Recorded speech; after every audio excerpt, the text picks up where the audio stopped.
Good afternoon, everyone. Thank you so much for joining us on time for our COVID-19 Academy's panel discussion today on children and health. I will take a few minutes here to test the mic of all the panelists and the moderator present here. I request you to kindly unmute yourself and say hello. Uh, Panelists. Yeah, I'm Shekhar Chadri. Hello from my side. I hope. Hi, sir. Hi, sir. Yes, sir. Totally clear. Thank you, sir. Thank you. Thank you. Other panelists, please. Hello. Grace, ma'am. Yeah, Grace here. Hello. Good Hi, afternoon. ma'am. Hi, yes. Good afternoon, ma'am. Can we have other panelists as well? Please check your mic.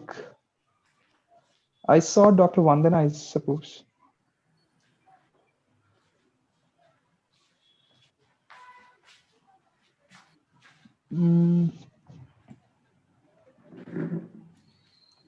Dr. Vandana, are you there?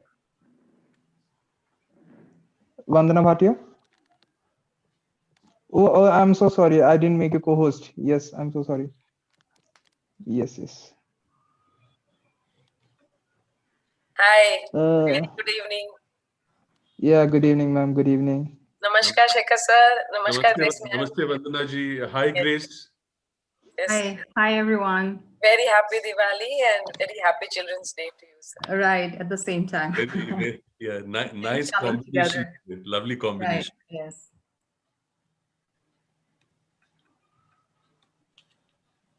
Let me see if we have any other panelists here.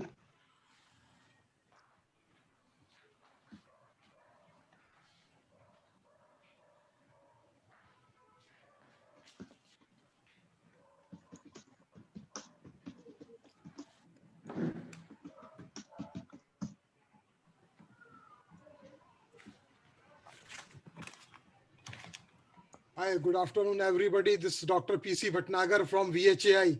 Sorry, I cannot put on my video because of unstable internet connectivity. So if it improves, I will put it on subsequently. Okay, sir. No issue, sir. Very good evening, sir, and welcome, sir. Very happy Children's Day and happy Diwali, sir. Thank you. Same to you.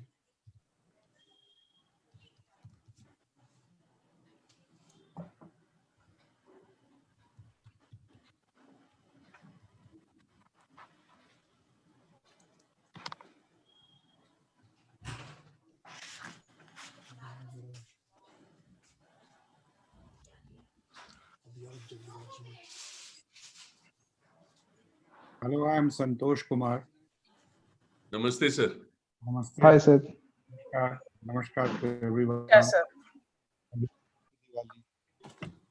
So welcome, sir, to the panel and very good evening. Very happy Diwali and very happy Children's Day. Thank you. So can you keep your video on for a few seconds and then you can put it off. We'll put it on again when you're speaking.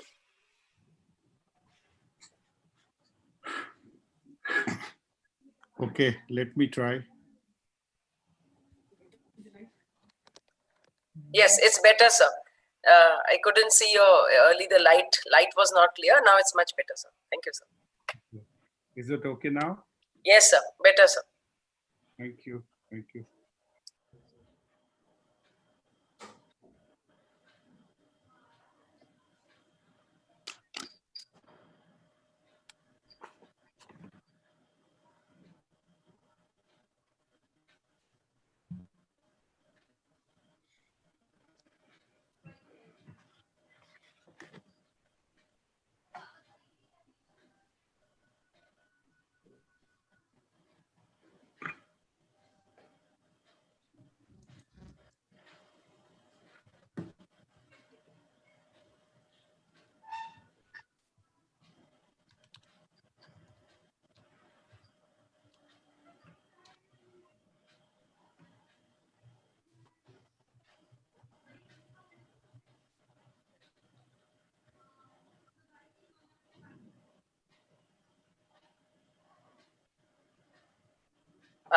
Dr. Shukla, has he joined?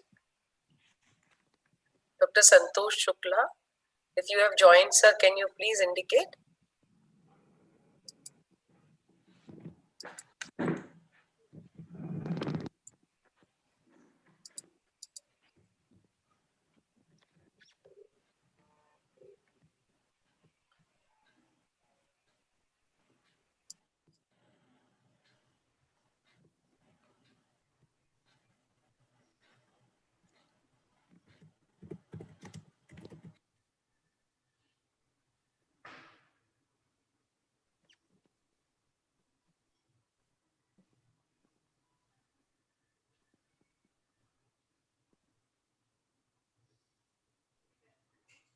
My team is trying to call Professor Santosh Shukla, sir.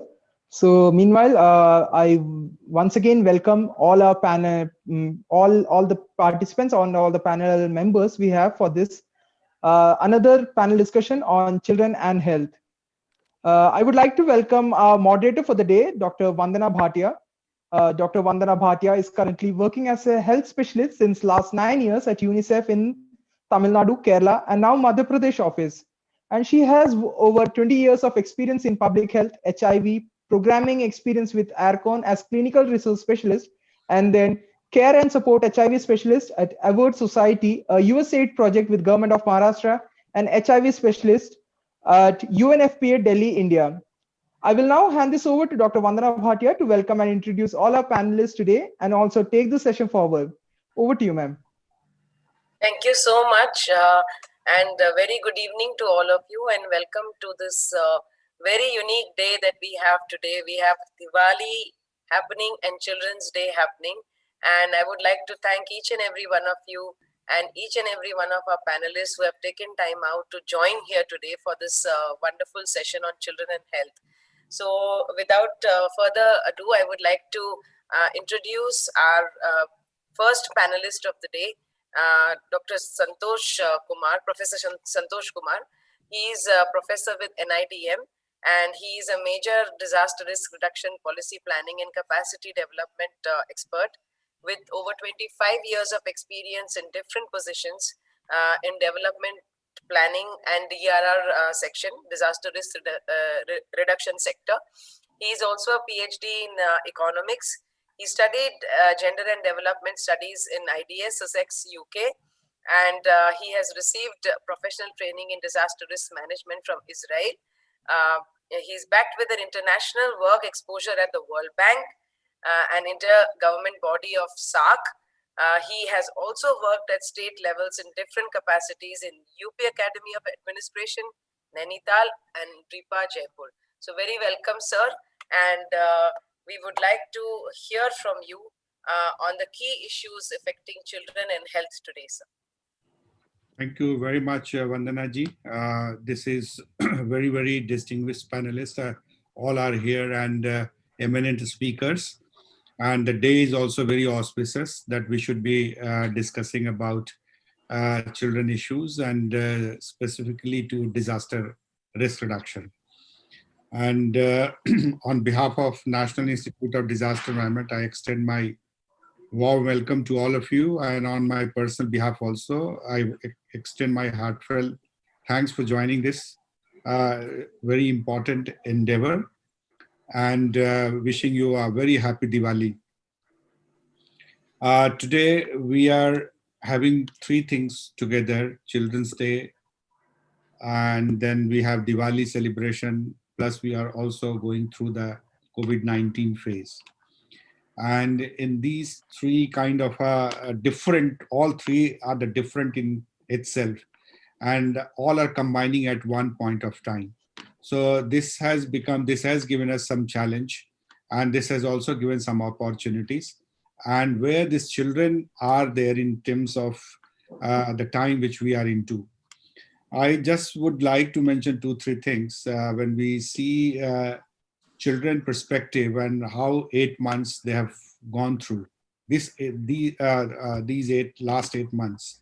And probably they would be going to have a different time and further 8 months from now. That is that 8 months they were confined to household as whether the lockdown and opening of the lockdown, but still that school were closed and they were confining themselves to their school, those who are accessing to their schools. Those children who did not access to a school, they are living in abject poverty. They have not been able to access, and they are into open environment, and they are having differential vulnerabilities all during this time when you have seen the migrant laborers and all the children, how they were accompanying their parents and moving from one place to the another place. And this was not kind of a predetermined kind of a situation, or they were used to this kind of a situation. It was an extraordinary situation for all of them.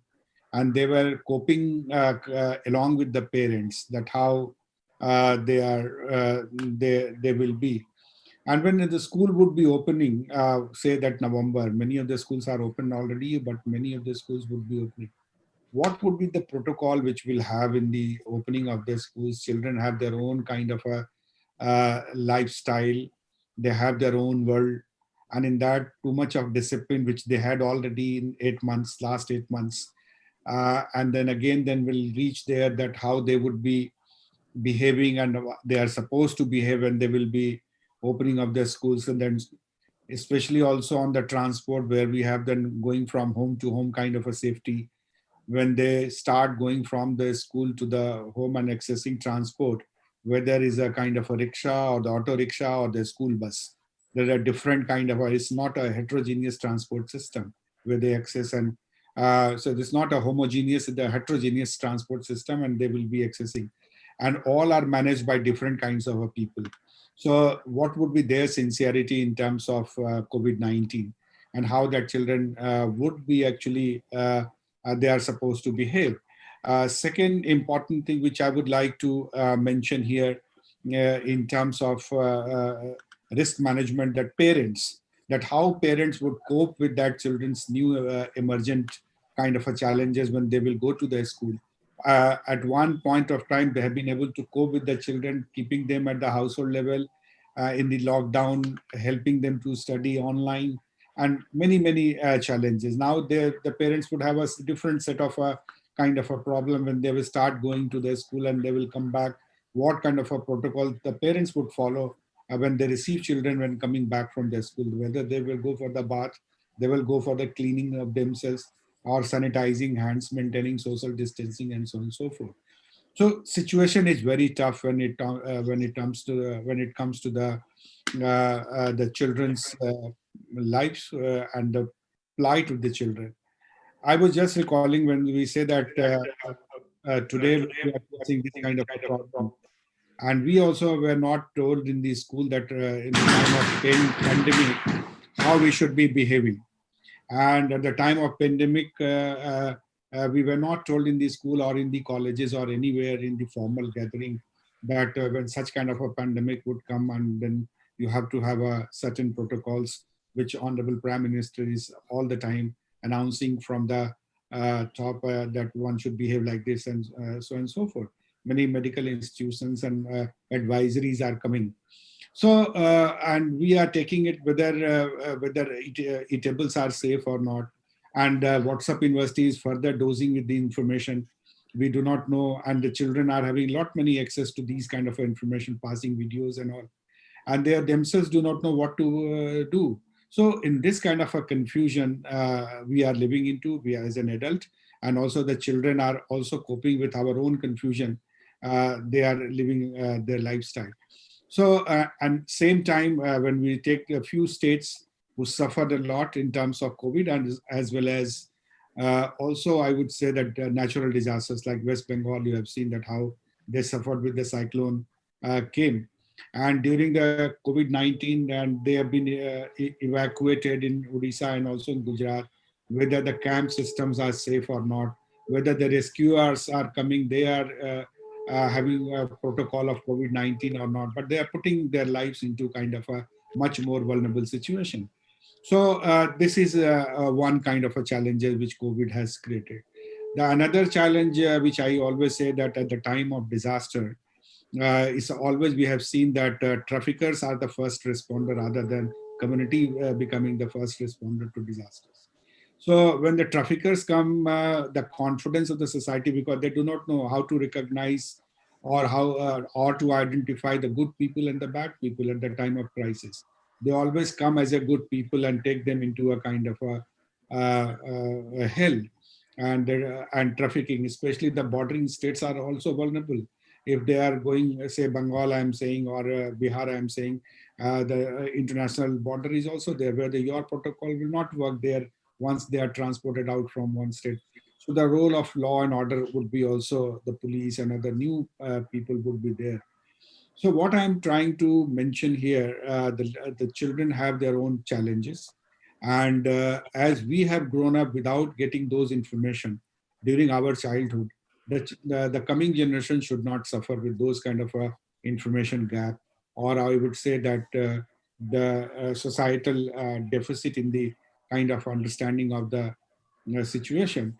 So when we take the Children's Day and on the disaster risk reduction, it is important to look at the agencies, the individuals, community, and the society leaders to come together and see that how we can make best investment in the future.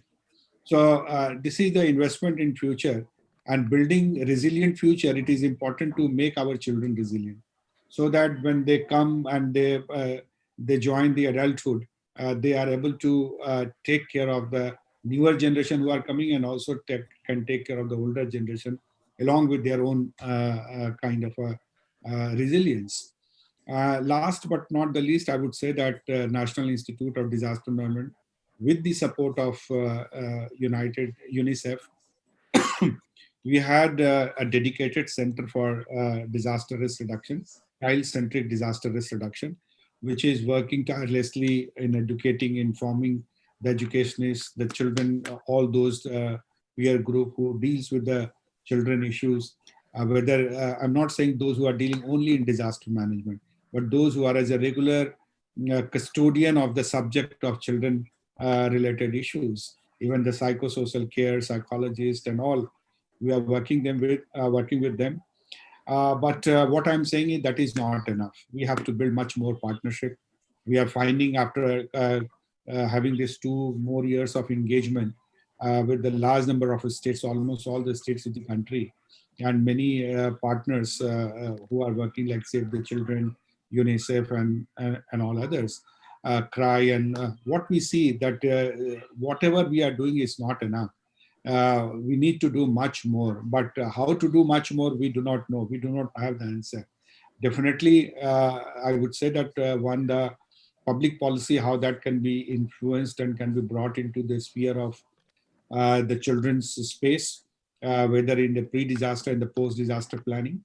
And second is that investment in children, so dedicated programs for the children's capacity building. And when we talk about children's capacity building, this does not mean only children, but children along with the peer group. And because we cannot separate it out, and separation probably would not work. So, and the children, which we say that the girl child have different problems, and the male child have different problems. Adolescents have different problems, and then 3 years, 2 years old, a baby or infants have different problems. So kind of a strategic intervention required for all the 3 levels of children. Also the definitional issue which we have, that the other definitions of children and how children should be taken care of. But majority of the things which I was saying, that how they can be given the space in the entire process of their engagement. That is much more important, and only we can help in providing those space which probably we have occupied. We need to vacate that space and bring them on that space so that they can decide better.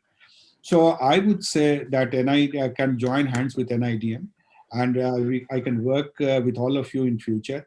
Whatever the constructive suggestions would come, I would definitely leave no stone unturned as NIDM, and we can take this agenda forward. So I wish all the children a very, very happy Diwali, safe Diwali, and also a kind of a wonderful day which every children can relish and enjoy. But it is important that vulnerable children and those who are living in abject poverty, that can be taken care of much better way than what we are focusing. Largely we keep focusing on the children who can access the school or others, or those who are not marginalized. At times happen in the disaster planning also, but it is much more important to bring them into the forefront of the planning process. So thank you very much. This is my point of concern which I wanted to share with all of you, and I'm sure that all the experts can guide us as an institution and NIDM. Thank you very much. Thank you. Thank you, Dr. Shekhar Seshadri. Thank you very much, Dr. Vandana and Grace. Thank you. So thank you so much for this insightful start to our panel discussion today. And I was very impressed with a few of your points where you mentioned that the children are facing triple challenge, one with COVID, one with being confined at home, and now changing the lifestyle back again from a discipline, from a not so disciplined or relaxed lifestyle to schools reopening and then going back to the discipline of schools, and the challenge of how COVID is protocols are going to be followed at schools, while on the other hand we have various definitions of children and need for safe spaces, besides the fact that we need a lot many more partnerships. And the most important fact that you touched was about the mental health of children. So I believe that Dr. Santosh Shukla has not yet joined. So if you're comfortable, sir, can I call on Dr. Shekhar Seshadri, sir? He's the professor at Department. Ma'am, 1 second. Can I have 1 minute, ma'am? Yes, please, please. Yes, please.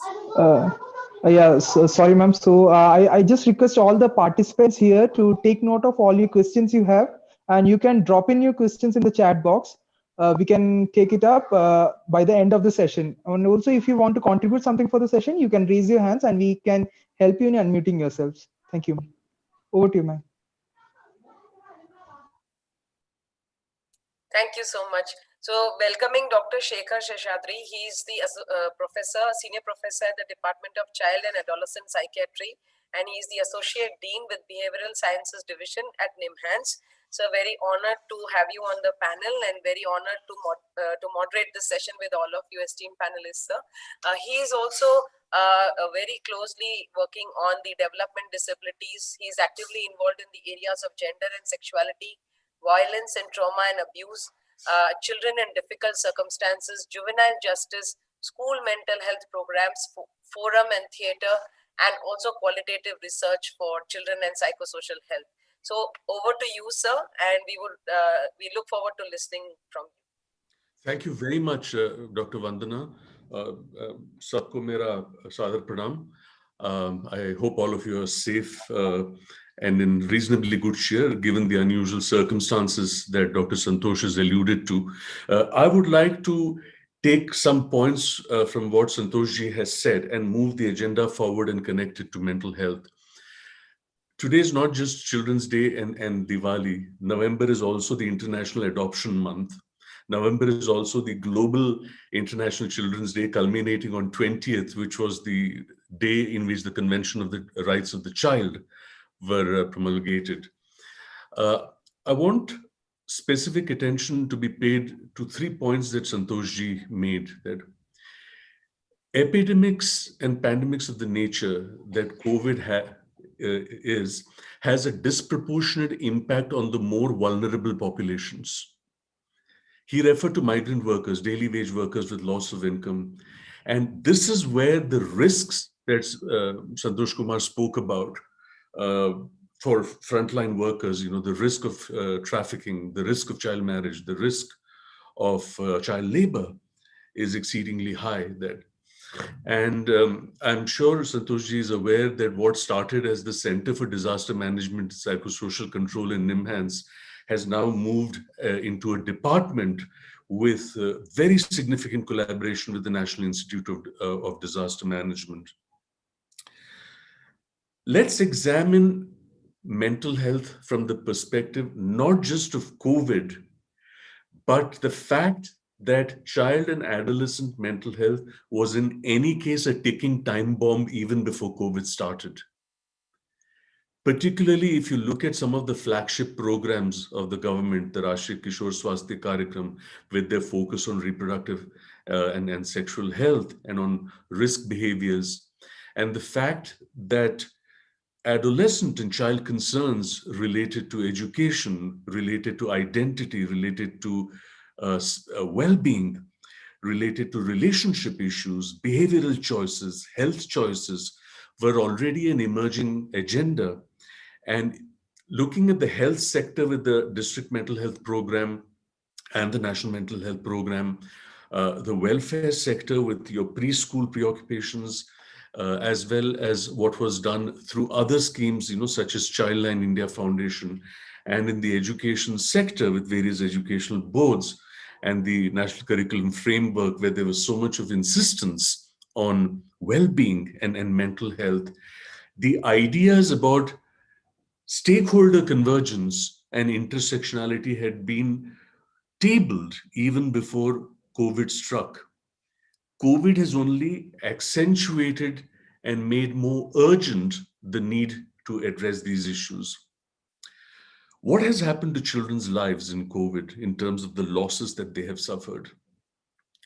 Loss of routine, loss of structure, loss of predictability, loss of educational opportunities, loss of social spaces, loss of peer interaction, and loss of play. What about children with special needs, for whom it's almost like a lockdown within a lockdown?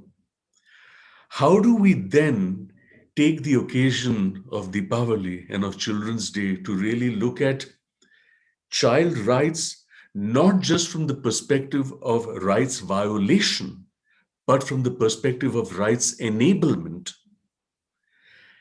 The right to education policy and law was one such enabling rights agenda. On the other hand, if you look at child risks or protection risks, not just the risk of abuse and exploitation, but the risk of unmet developmental needs, the risk of unmet mental health needs and concerns. And then we have the whole inclusion and exclusion paradigm and mental health in the light not just of COVID-19, but also the National Education Policy 2020, which insists so much on well-being and mental health and inclusion, and factoring in the whole digital mode of learning and what this does to children's lifestyles and mode of educational acquisition and participation, which is completely out of what they had hitherto been used to. This is basically the framework of what we are addressing. And when Dr. Santosh Kumar referred to addressing these vulnerabilities, these risks, and he referred to a very important concept. He used the word confusion, and this is related to what, even before COVID, characterized children's and adolescents' lives and does so even more now. And that's a phenomenon called intolerance of uncertainty. What structures anxiety is intolerance of uncertainty. And this is a psychological construct where, in the emerging from the challenges that COVID has posed on us, we use the kind of specific methodologies, which I'm sure our dear friend Sonal will be sharing from the remarkable work that Protsahan has done, and our other members from other sectors represented here will be sharing with us. At this point of time, friends, it's my privilege to let you know that public child mental health has become even more important now than it ever was. Not that it wasn't important earlier. The landscape of the practice of child mental health is not sitting in the clinic and making a diagnosis. It has to extend into all those spaces that children occupy and inhabit. Childcare institutions, families, schools, the street, playgrounds. We had been doing this kind of work for some time, and to consolidate this, we have recently launched a national initiative and integrated resource for child protection, mental health, and psychosocial care, supported by the Ministry of Women and Child Development, Government of India, through which we want to work with the health, education, and welfare sectors, which means school boards, schools, teachers, the Anganwadi and ICDS system, the integrated child protection systems, childcare institutions and their staff, frontline workers such as in Childline India Foundation, national and state judicial academies, legal services authorities, the Police Academy in Hyderabad, the Administrative Academy in Mussoorie, District Mental Health Program, tertiary mental health institutions and teaching institutions, all service providers and stakeholders, to look at capacity building through these people, as well as for direct work with children, which Santoshji referred to. And these methodologies are already ready, and I have taken the liberty, ladies and gentlemen, to put them on chat. The website, which has the field material for well-being. And this is the time not just to address issues of loss, trauma, and distress, but also to look at affirmative identities and well-being going ahead, so that the memories that we construct for them through these public health interventions are remembered 5 years, 10 years, 15 years from now. Just as we remember the Spanish flu 100 years ago, this pandemic will also go down in history. Aaj se 100 saal ke baad ye likha jayega, because this non-living strand of RNA has brought humanity down to its knees. And the economic impact of this, the last word is not known. We don't know when the vaccine will come. There is a lot of struggle we have to face. And I think it is in this context that today's session is remarkable, because this is the start of really tabling the agenda for children's health. Sphere India, Dr. Vandana, this is a watershed session that we are having today on this day. And I take this opportunity to share some of these thoughts and convey to you our mandate and our obligation to assist Sphere India and COVID Academy and all the partners involved in HCL, UNICEF, WHO, NIDM, that we are mandated to support you in this endeavor, and it'll be our honor and privilege to assist you. Please reach out to us. Thank you very much. Over to you, Vandana ji. Namaste. So thank you so much, and it was so enlightening to receive a lot of the material that you've shared on chat, and you really touched upon the key points of mental health and how we need to engage with all the service providers together to create these safe spaces, to train them to engage with children and make them feel mentally safe, healthy, and mental health, which is the mental public health program that you have mentioned, is going to be one of the key drivers, because we ourselves at home, we are seeing our children also change the patterns, the behavioral patterns we are seeing. I have a 4-year-old daughter, so I tell with a lot of personal experience with online classes for little kids also. They are not able to comprehend what's going around in the world and why the things have changed the way they have. So I really appreciate all the material that you have shared, sir. And you also touched upon a very key point that we don't know about the vaccine. So with that, I would like to take the cue to welcome our next speaker, sir, Dr. Santosh Kumar Shukla. And sir, welcome to the panel and very good evening, sir. He is the father of immunization. He has a lot of experience. He's one of the senior most here in Madhya Pradesh. We work with him very closely in Madhya Pradesh. So I may be slightly biased while introducing him, because he's a very close partner of ours. But needless to say, he's also a very big name in immunization, and he's been a constant support.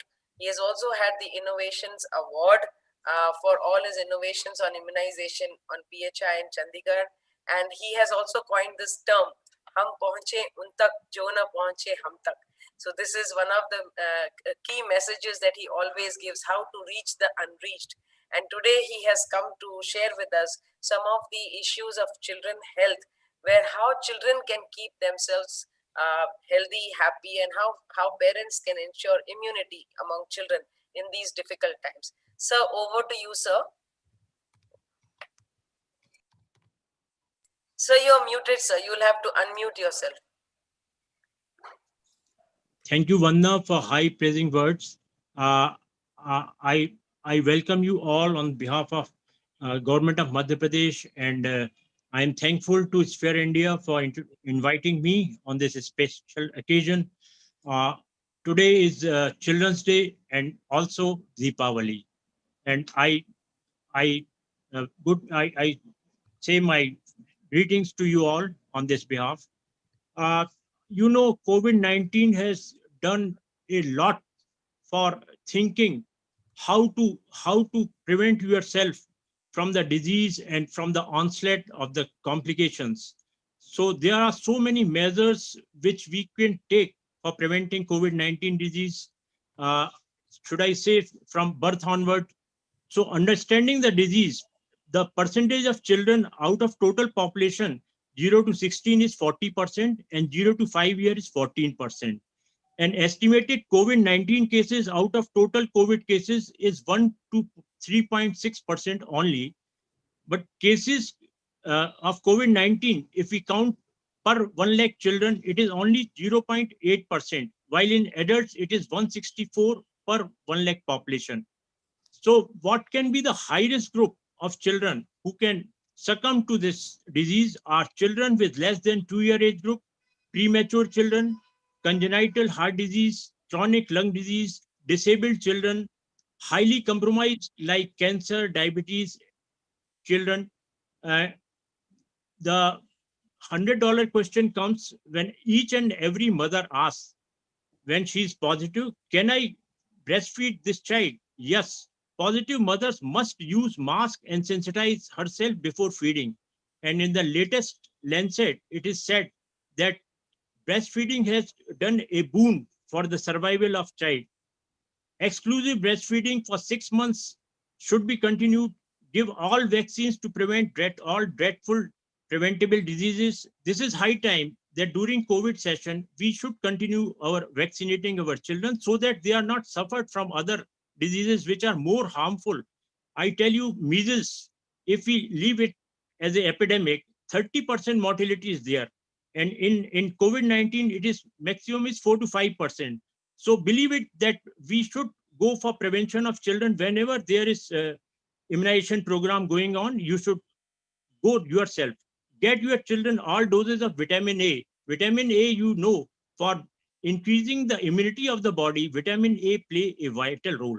And night doses are given from 9 months to 3 years.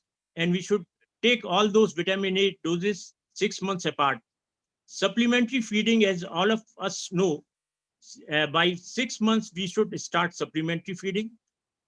Balanced diet play a vital role in increasing the immunity of children and everyone. And balanced diet means 6 components. First is vitamin, which is available in fruits, minerals, which are available in vegetables, proteins, if we are vegetarian, milk, dal, and wheat, eggs and meat, if we are non-veg, carbohydrate, rice, potato, and sugar, and fats, oil and ghee, and water should be taken in plenty. This is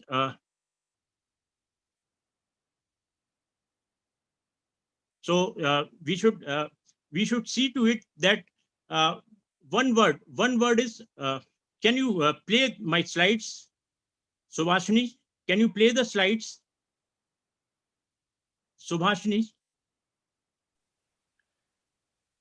So, Shivangini ji, can you play the slides, please? Yeah.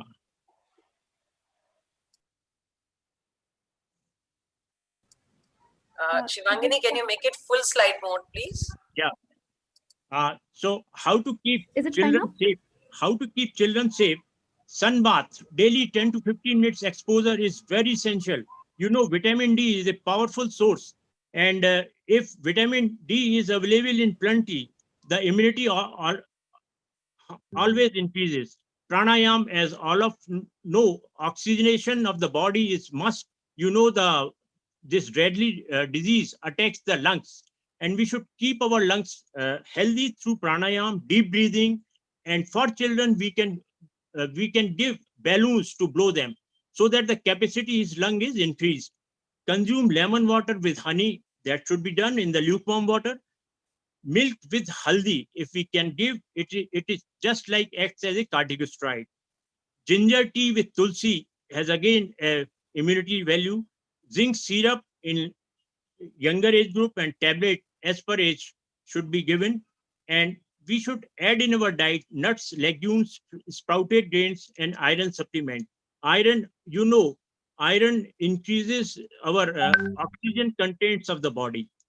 Respiratory hygiene measures, avoid spitting in open, use elbow during cough and sneezing, clean hands by sanitizer for 20 minutes frequently.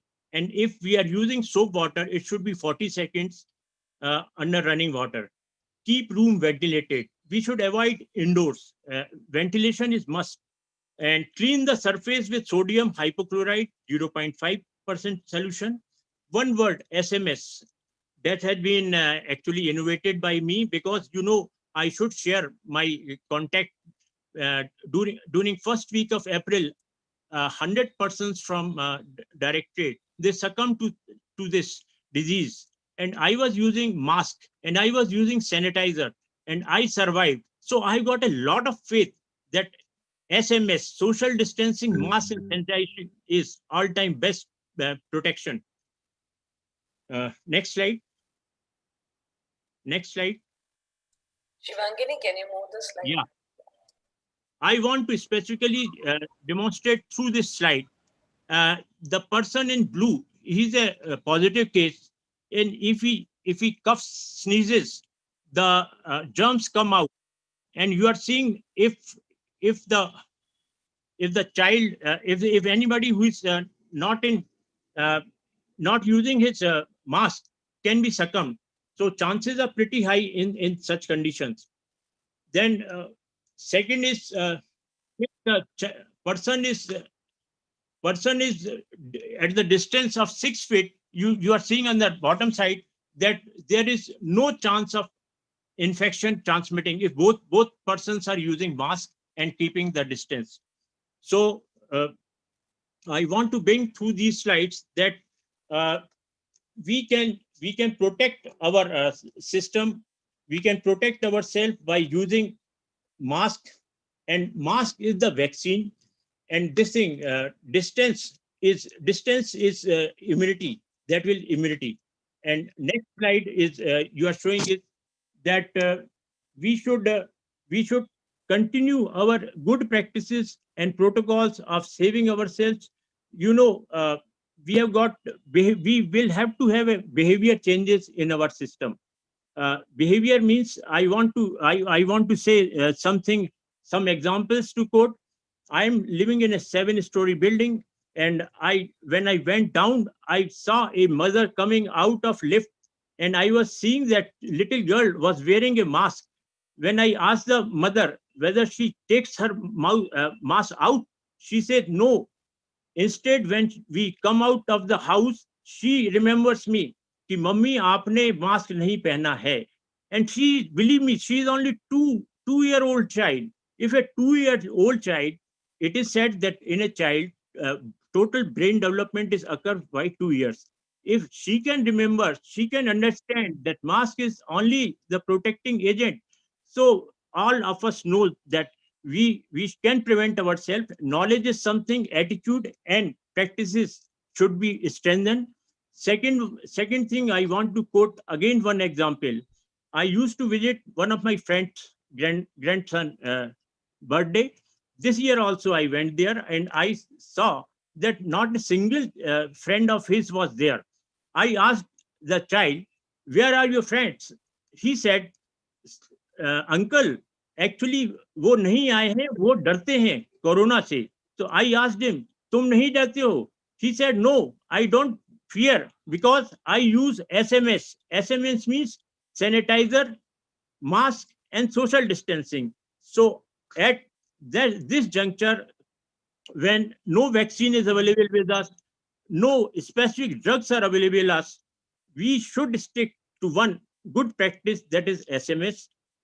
We should avoid crowded places.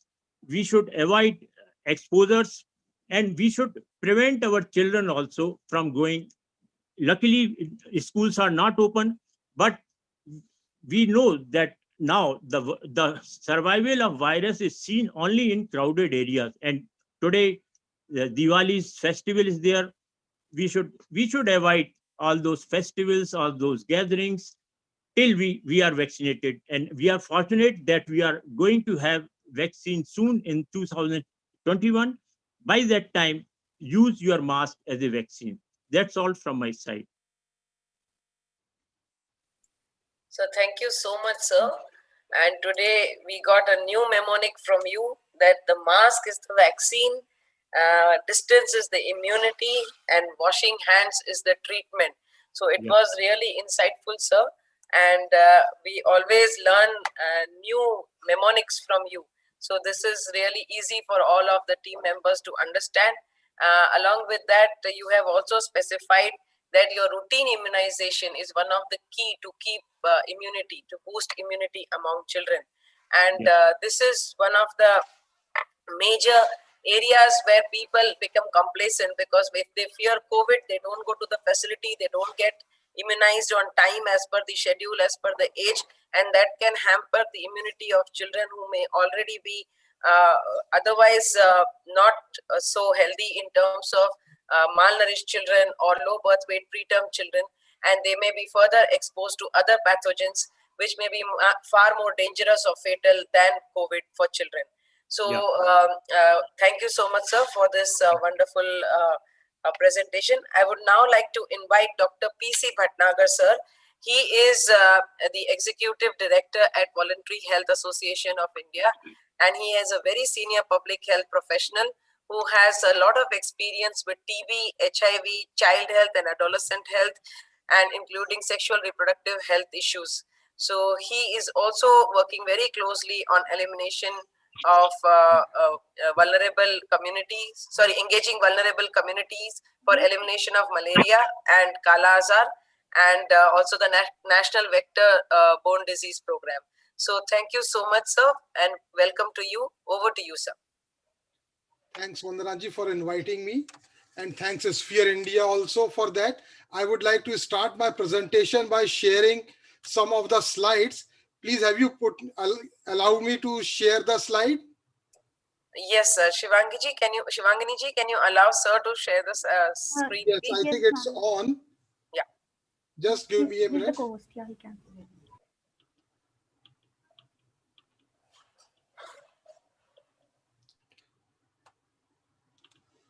Okay, so I will like to keep it within the given time frame, maybe 1 or 2 minutes extra.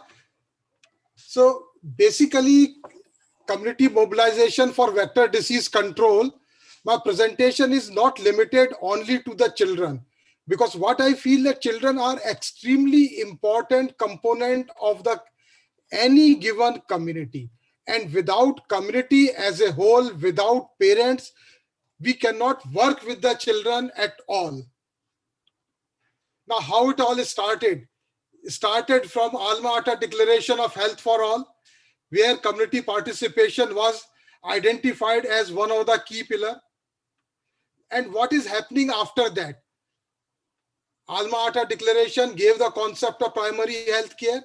Presently, concept has been accepted all across, but still there are inadequate implementations at the ground level, and there is a big gap between health systems and the community.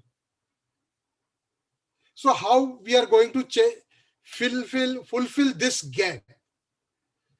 Now, basically what we are trying to say, that first part is understanding the epidemiological reality of the disease, and that has been made very clear even with the latest COVID epidemic, how we are understanding the disease, what all is happening. Then understanding the community's perception about the disease. This is again what we are observing with the people's behavior following the lockdown in different locations and so-called different waves coming up. Then assessing their needs and identifying the local resources, spatial focal groups, community-based planning, and program evaluation and review along with the community. Building linkages between the community and health system, community orientation of government functionaries, that is the service providers, process of horizontal integration between various departments, systems, ministries, ensuring the existence of well-functioning health system, concurrent review of the program, evidence-based outcomes, and looking into the social determinants of health, which we feel are equally important as physical and physiological determinants of health. Now, in terms of VHAI's strategy for community mobilization, Basically, right now, I'm just focusing only how we did it during the COVID part. So one part is we followed community consultations, keeping the COVID appropriate behavior in mind. Dr. Santosh has so well shared what all needs to be done. So we ensured all that. Then we utilized the religious sector as much as possible, which included all kind of services, whether it is a temple, whether it is a mosque, whether it is a masjid, anything whatsoever was there. And then whenever we were doing any such activity, we ensured to demonstrate the hand washing, because we feel somehow or other hand washing doesn't get the required attention. Then any given community, we feel engagement of influencers, government system or others alone are not sufficient for influencing the community behavior. So identification and engagement of local influencer is specific to that given location is critical. So identification and engagement, then community mobilization activities, and also created a helpline number to seek help on different issues, including COVID-19. Major focus was on giving information related to COVID-19, and based on our project locations, what was the focus of the project? So disease control of that particular type was also involved in that. And how we did for the community mobilization for vector-borne disease. Basically, we took community into confidence right at the planning stage. And I'm sharing that this was done before COVID. It was not done during COVID. So as a part of our ongoing work, we feel that involving community right from the planning is critical for ensuring their role. As a part of mapping, they did vulnerability assessment. That is, what are the pockets? For malaria, they looked into the pockets where water logging is there, pockets where mosquito breeding is there, all those sort of things. Stakeholders analysis, who all are the people who are vulnerable, not only vulnerable, but also can contribute in controlling. That included our influencers, locally available resources, and community strengths. Because we always feel that when we are doing the planning, just mapping of weaknesses does not work. Every community has certain inherent strengths. And idea is to identify those strengths and meet up with the weak parts of the given community. Identification of vulnerable pockets and people, priorities for intervention, promoting and implementing various activities and control measures for vector control. And for vector-borne diseases, as we all know, major diseases are malaria, chikungunya, dengue, Japanese encephalitis, Kala Azar. These are the main diseases. And somehow or other, most of the common control measures are quite similar for all these diseases, except for some very specific issues. So I'm right now not going into those specifics for each disease separately. And what we did, first thing we did was identification and capacity building of community members through local community volunteers.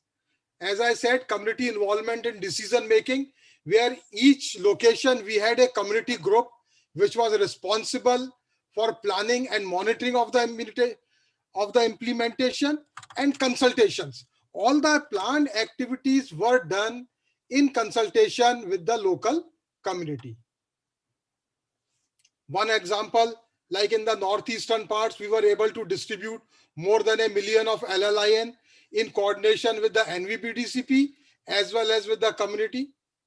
For early diagnosis, in the last year, we trained more than 7,000 volunteers and they tested almost 3 lakh fever cases using RDT or blood slides. In that locations we identified, and please remember these photographs are before COVID. These are not during COVID. So community consultation, message dissemination, infotainment, miking, school interventions. And then what we did for during the period of COVID, in these parts, we trained the local NGOs and CBOs both on the disease control as well as on COVID-19. And most of these capacity building efforts were online using WhatsApp messages, particularly in remote areas. And in the certain locations where lockdown was not there, we had in-person trainings following the COVID related norms and behavior.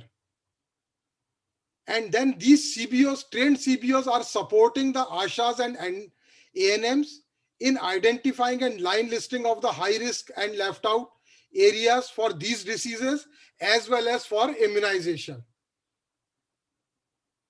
They are helping the health centers in identifying appropriate areas to conduct outreach sessions, then conducting the outreach sessions if required, especially in the malaria prone area after the monsoon and those places.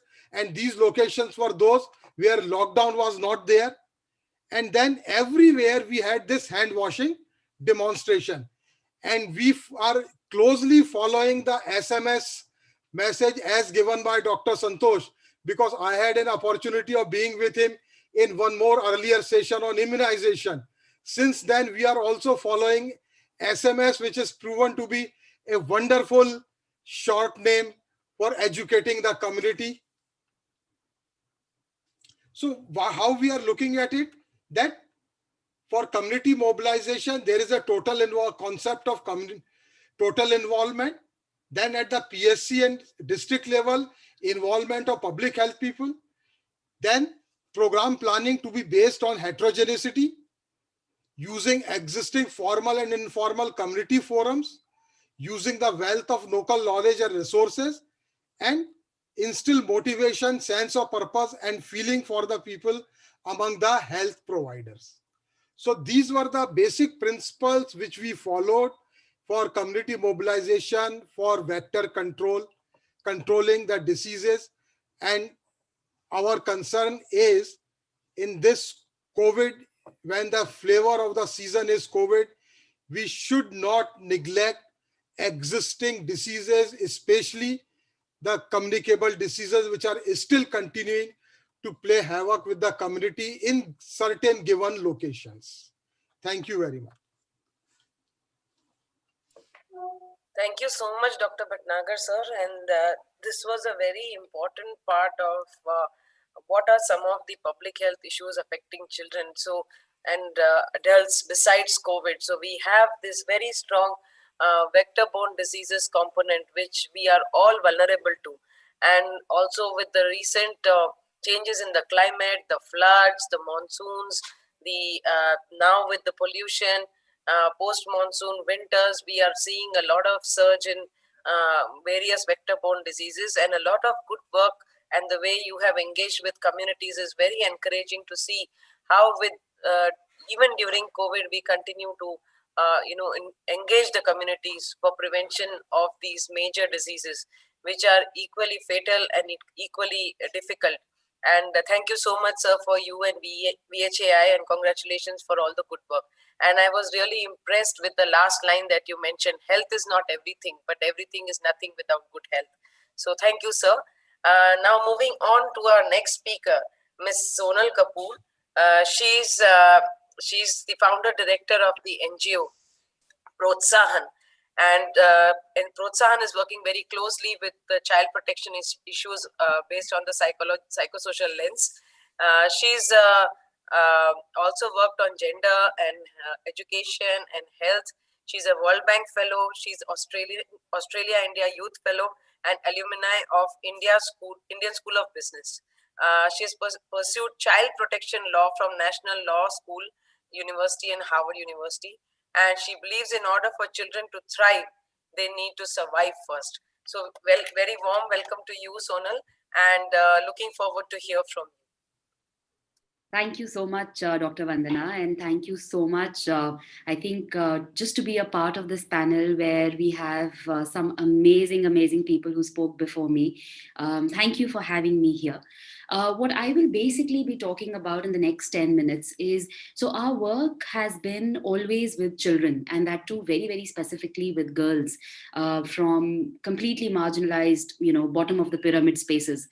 But a lot of some very fabulous presenters before me spoke about resilience, spoke about psychosocial care, right? Intersectionality. Dr. Seshadri spoke about that. These are very, very critical areas, right? And specifically when we are working with children, we need to be very certain in how we do activities, how we work with them, what is the approach, why and how we do things that we do with them, not just what we do. And I think COVID has been a time where face-to-face interactions became very difficult, especially in the first few weeks of the lockdown. Now we are still trying to figure out ways, and at least 40% or 50% attendance in the centers, or wherever the children are, kind of we can get access to them. We are reaching out to them in as many ways as possible. But three core areas that we feel that children have lacked during these times are, and something that they need for any sort of program. So we do a lot of work with respect to the healing, when we say, and I say that with a lot of responsibility as well, because healing is something that you can't achieve in a day or two. Sometimes, yes, maybe one conversation can help a child who's dealt with a lot of difficult childhood adversities or traumas. One conversation with an adult who is empathetic, who cares, that one conversation can kind of hold the hand of the child and take her or take him to the next step. But sometimes healing is a process that can take months and years and even a lifetime, and that would not be possible. So what were the three core areas that we have always focused on, and which became even more critical during this entire disaster time, if I say the entire COVID times, especially the initial few weeks of the lockdown, if not right now. The first thing is something that the children missed in their lives completely, was having empathy, or having an empathetic adult, a human connection which was non-intrusive, which was just simply compassionate, empathetic. The children didn't have access to that. And imagine something like, we were all focused, as Protsahan itself, we were like really, really focused on, in the first 3 months of lockdown, on providing food to the migrant communities, making sure that no child protection violations were happening. And if something like that was happening, then safe spaces were being created. But the core area that even we kind of, were looking at was, basic food, khana, because we realized that, and as an organization, we have never done disaster relief. As an organization, we have never done, work. We always felt an organization like Goonj or an NDIM, does that beautifully. And our core area, or, core strength, was working with children with psychosocial support. But when COVID happened, even empathy required us to not let a person or a child, or the families of adolescent girls, or the girls that we were working with, die, or just be there for the lack of food. And for us to say, oh no, we do only psychosocial support care and work, so we will not get into this. So I think empathy is the first thing that children miss, and are missing specifically in these times, that we as adults need to create a better system, even if there are ways. And I think Dr. Seshadri is the best here to explain on those areas where, how does empathy become a part of the system, right?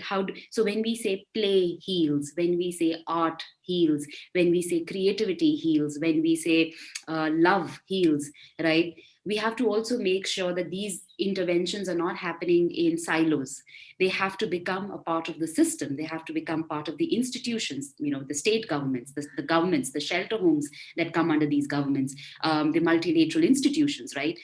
We cannot just say, hey, these are 5 manuals, and let's just go by these 6 or 5 manuals, and we are going to make sure that psychosocial care and support will be provided. That's not possible.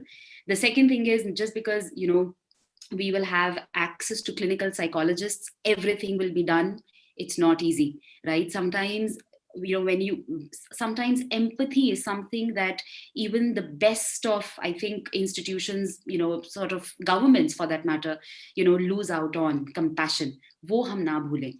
The second core critical area was creativity, or something that we say art or play, because we felt, which also encompasses in, we've kind of figured out a way, sort of an approach where how we reach out to the kids, and which is something we call the HEART approach, where HEART is an acronym, where we say H for holistic healing, E for education, which is a non-negotiable for a child which is dealing through different sort of, childhood adversity, different sort of, difficulties with respect to understanding intersectionalities. HEA, A for art, art-based life skills, creativity-based life skills. R for recovery from trauma, and T for technology-based trainings, because we also realize that the amount of work that we have done in the last 11 odd years, we don't want to have it focused in 3, 4, 5 centers or about 30, 40 slums where we work, but can we kind of, put these insights and offer it to the government, to the institutions, who need compassionate, view of things, especially when it comes to, kind of implementing these things at scale. And a lot of that work happened through that HEART principle, as I say, with the core of empathy, creativity, and intersectionality. These 3 core approaches where we understood somewhere that, and we are still on the journey of understanding. It's not that we have figured it all out, no. But, we've also understood that there was a very, very key difference that all of us need to understand when it comes to, needs-based approaches and rights-based approaches. Jab aap keh rahe ho rights-based approaches, you are focusing on 100% of the people getting For example, I think Dr. Bhatnagar before me, who spoke very, very beautifully, he spoke about the vaccine, right? Abhi aa rahi hai, nahi aa rahi hai. Maybe it says, maybe a year from now it will be there. We don't know the kind of impact it's going to generate, which strain will it be effective against. We don't know. Everything is so new here. But when we are talking about the rights-based approaches, we have to be very, very critical in understanding that psychosocial care and health for children has to be a rights-based program intervention. It cannot be a needs-based approach alone. That, for example, we are saying that, these few million kids, or these kids lack mental health resources, or they don't have access to such programs, etc. So, let's make sure that these get, they get provided to these many because it's critical here. No, when we are talking about, the entire paradigm of mental health and psychosocial care and support, we have to focus on rights-based, which means that even if 99% children achieve it, but 1% children don't, it's a rights violation of getting access to psychosocial care and support for that 1% of the children. That's how, like strict we have to be when it comes to mental health support and mental health care. A lot of things that we have seen happen in COVID specifically, and this is again something that is kisi se chupa nahi hai, it's not hidden in anybody's view, is that 2 specific cases that or 2 specific kind of child right violations that we have seen, which have been on a tremendous rise. One has been incest cases. I am not talking child sexual abuse. I'm very, very even in it, very subcategories, specifically talking about the incest cases which have gone up. The second very, very critical child right violation that has, that's occurring is, the child marriages, right? Because a lot of, when the migrations happen, there are families that are still between the migrations. It might have stopped coming on television for the lack of, maybe other non-important news hogging the limelight.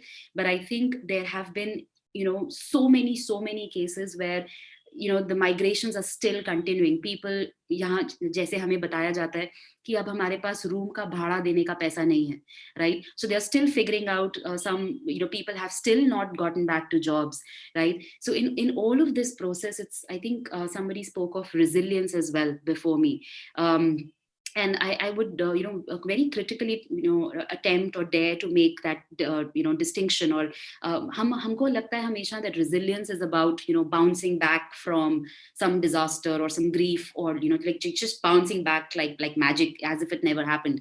But resilience is always, in my, little understanding, I think that resilience is about growing and going with grief.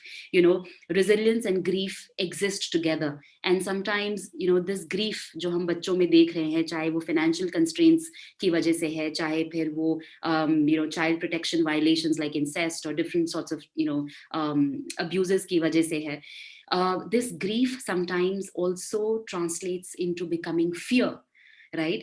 And as adults, we need to be sure, now we are working with children, do we as adults understand what grief and how grief and fear are different or similar on some tangents?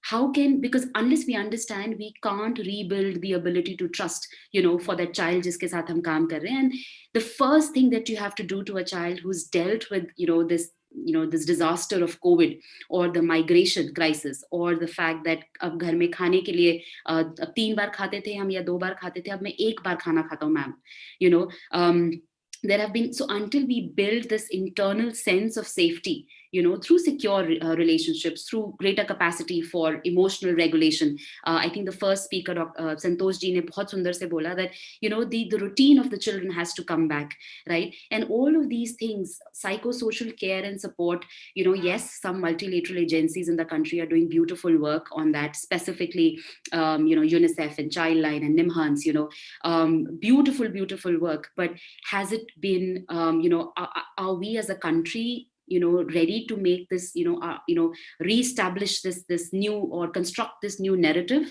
that we call, or are we still, I still see so many conversations about when will schools reopen? I'm not saying it's not important. Definitely it's important.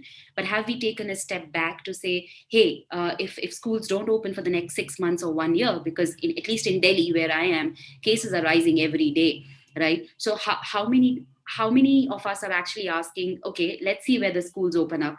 But before that, can we make sure that, you know, home-based psychosocial care and support systems are being provided to children, specifically at the bottom of the pyramid, who don't have access to digital devices, who don't have access to iPads and internet and, you know, teacher on the other side of the screen. So let's also be empathetic, creative, and intersectional in the solutions that we seek to provide psychosocial care and support to the children. Thank you.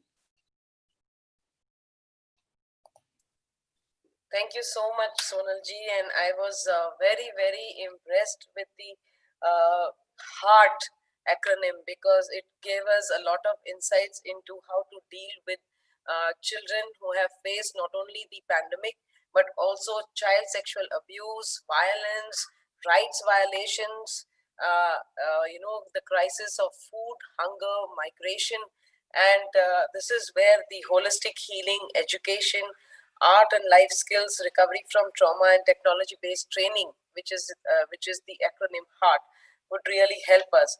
And a very insightful and thoughtful, you know, thought about how are we going to take a step back before we go back and open schools and see home-based psychosocial support, specially provided to those at the bottom of the pyramid and to the most vulnerable who do not have access to a lot of technology at their hands. So we look forward to, of course, partnering with all of you and learning from all of you how you all are doing this. And yes, like Professor Santosh Kumar said earlier, that we need many more partnerships together and tackle these issues together. So I would now like to move, before I move to the next speaker, I see Pratish ji's hand. Pratish ji, we are going to take comments and questions towards the end, so you will have to bear with us. I would now like to invite Ms. Grace Gangte. She is working as a technical specialist on child health and nutrition with World Vision India.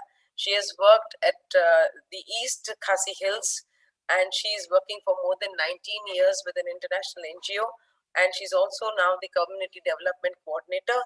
She has worked on various health projects. She has a specialization in various courses, such as reducing childhood stunting and adolescent health. So over to you, ma'am, to share with us the insights on child health and nutrition.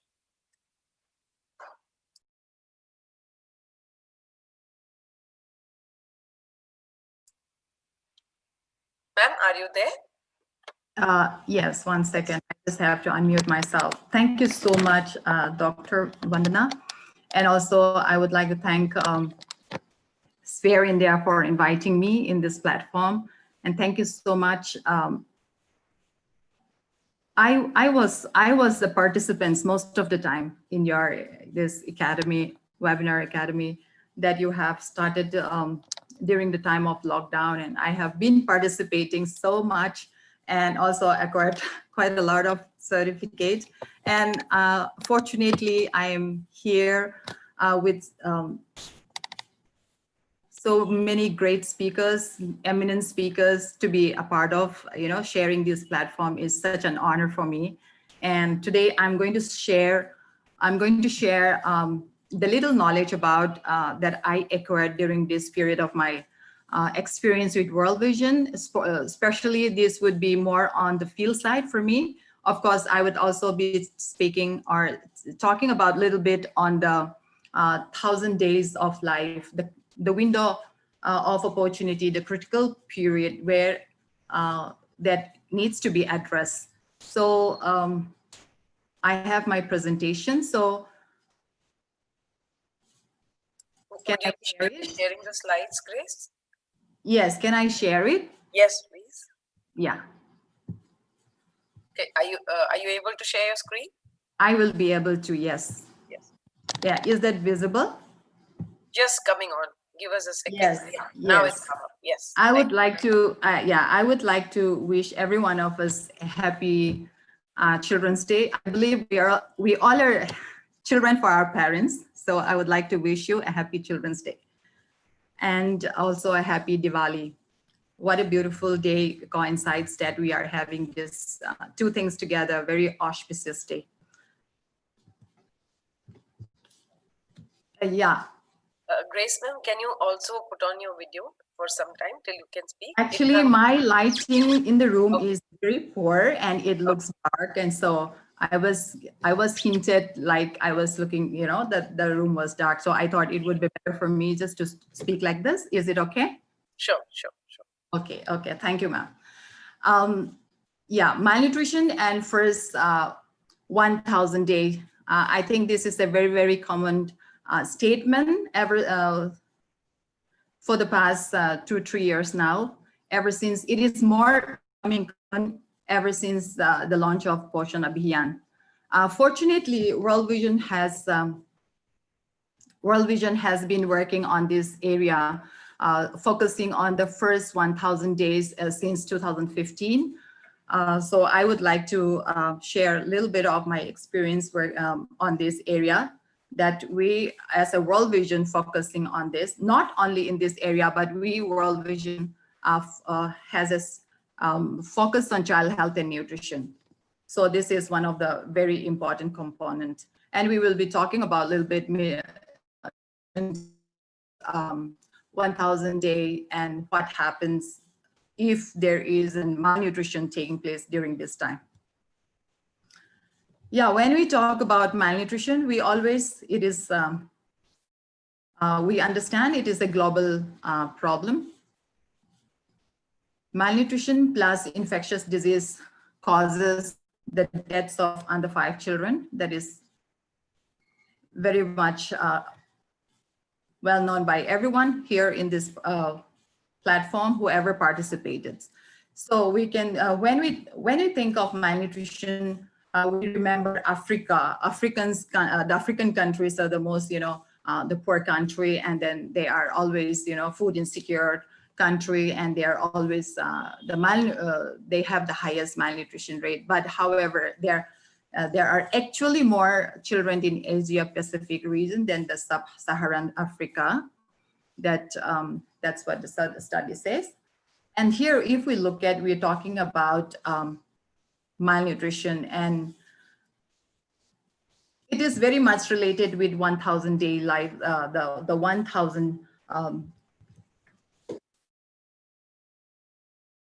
the first 1,000 days of life of a child, which is so much connected with this chronic malnutrition called stunting. And if you look at this picture, you will be able to see that there are 2 children who have of the same age. Then we can see what is stunting. What does it mean for stunting? It means failure to grow to one's genetic potential and too short for the age. I hope this definition is very, very familiar with us. I don't have to really go further. And chronic malnutrition increases risks of death and more vulnerable to starvation when food crisis, especially during this pandemic. Such kind of children are the most worst hit. And when there is a lot of food crisis happening during this pandemic time, these children are the ones who are the most vulnerable. And they are already vulnerable to death by diarrhea, pneumonia, malaria, even in the better times. But when it comes into food crisis or any disaster happen, they are the most vulnerable children are, or the most vulnerable section. Now, what happened if the child is malnourished or undernourished during this time? Stunting affects brain growth, ability and also the ability to grow. It affects the brain growth as well as the ability to grow during this period of time. You can see here there are two pictures, which is of malnourished and infection, and well-nourished and healthy. The right side is well-nourished and healthy.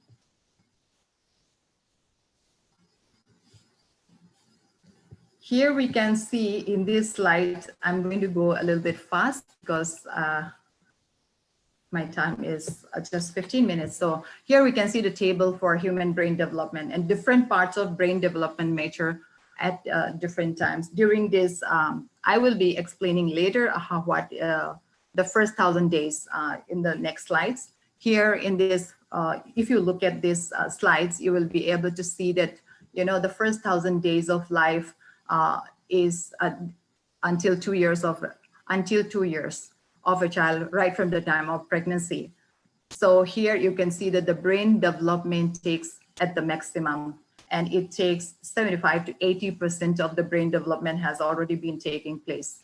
And if the child is malnourished, this is not going to take place. And you can imagine what kind of an IQ or what kind of a productivity the child could have.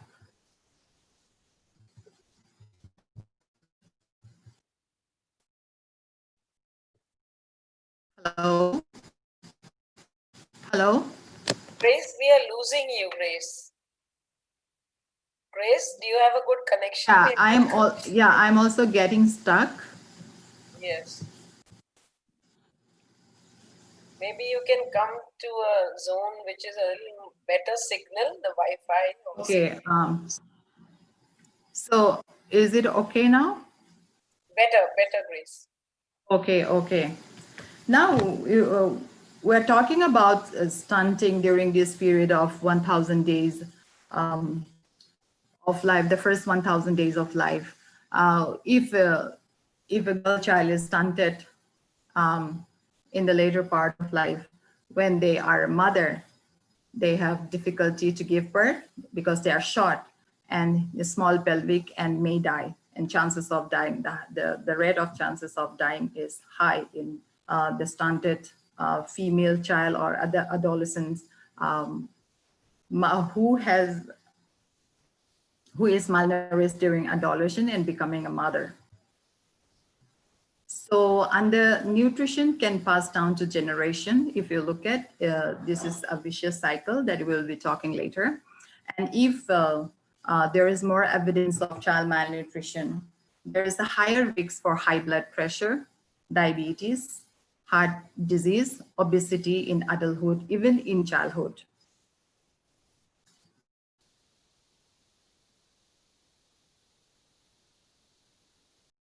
In the later part of life. And stunting can reduce productivity. In one study, stunting is associated with 65% less income. So we can see if our community children are all stunted, and the kind of productivity that community would be having, we would how we used to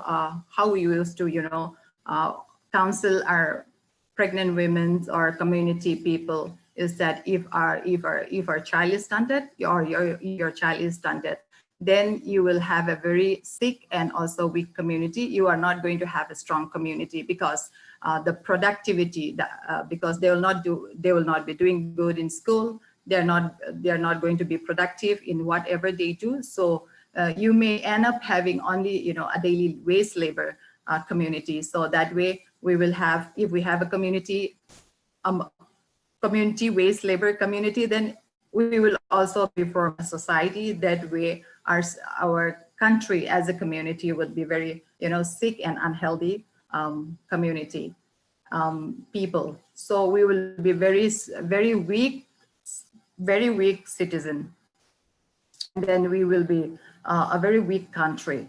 So the implication of stunting, that this is how the mothers are being counseled during the time we reach to them. But I will be also telling you how these mothers are being reached in our community.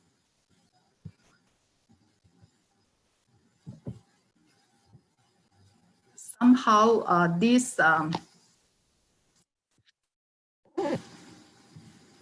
is hiding my slides, so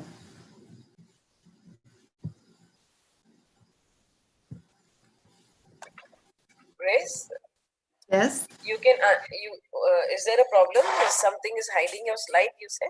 Yeah. There is a box on top of this, and then it's hiding. See waiting room. 2 people have entered the waiting room for this meeting, it says, and that box is hiding. Okay. Okay.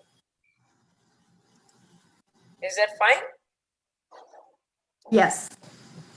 As stunted child is more likely to get sick and die early, and earnless will be affected by the chronic diseases in adulthood, as we have just mentioned, more prone to obesity, and stunting begins early.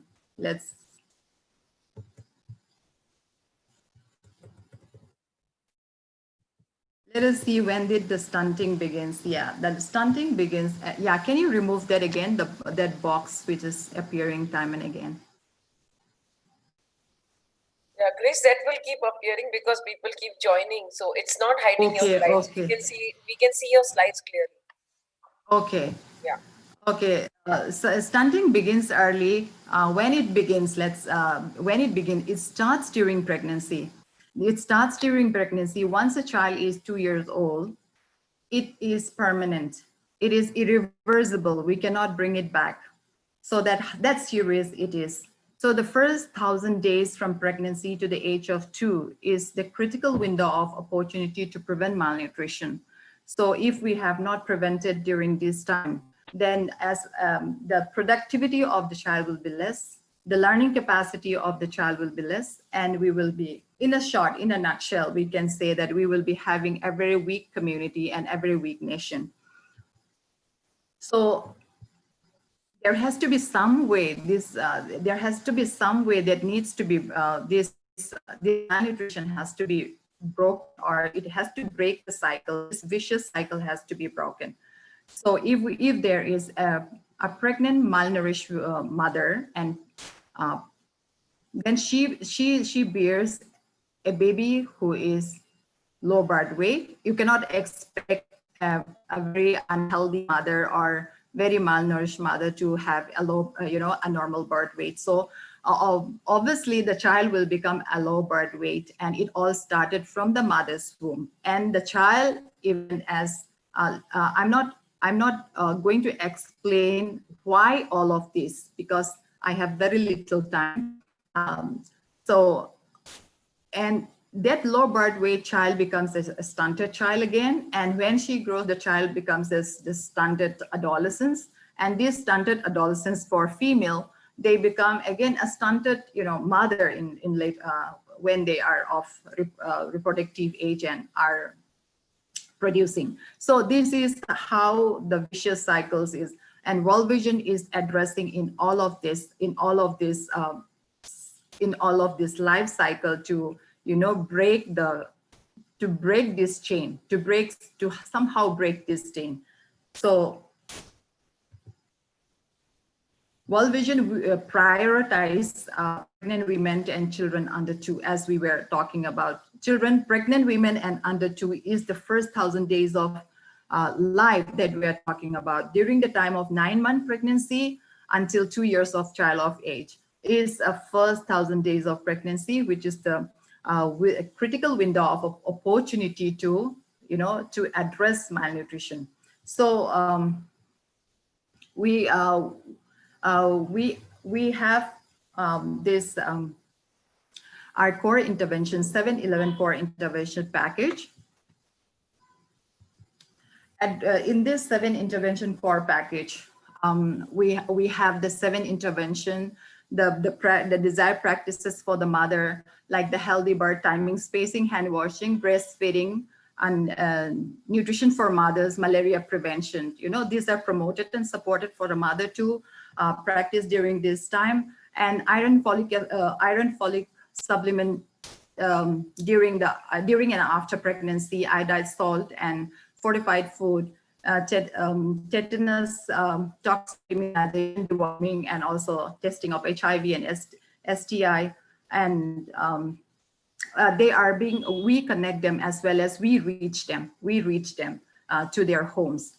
So I will be coming to that level, how we reach them. And also we are against providing services to the child right from the time of birth to the until the age of 2. This is until the age of 2 services like essential skills of newborn care, care during illness, monitoring, growth monitoring, nutrition for the children, and vitamin S supplementations and full immunization, deworming. All of these services are being provided to our community children wherever we are in operations. So this is how World Vision is fighting this malnutrition in our area of operations. And we have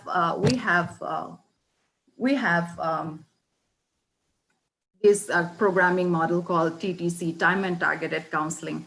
Those services which we have, which I have just mentioned about the 7 services for the mother. Grace, and Grace, just to remind you, we have 2 minutes more because we are short of time. Okay, and the 7 services is done through the time and targeted counseling to the mother. And we, the volunteers, we have volunteers who reaches the mother, and they reach the mothers and provide these counselings according to the time. And they targeted the pregnant mother and also the husband and the in-laws, the decision makers, to have to support the pregnant women to make a decision and also help them come with the new behaviors.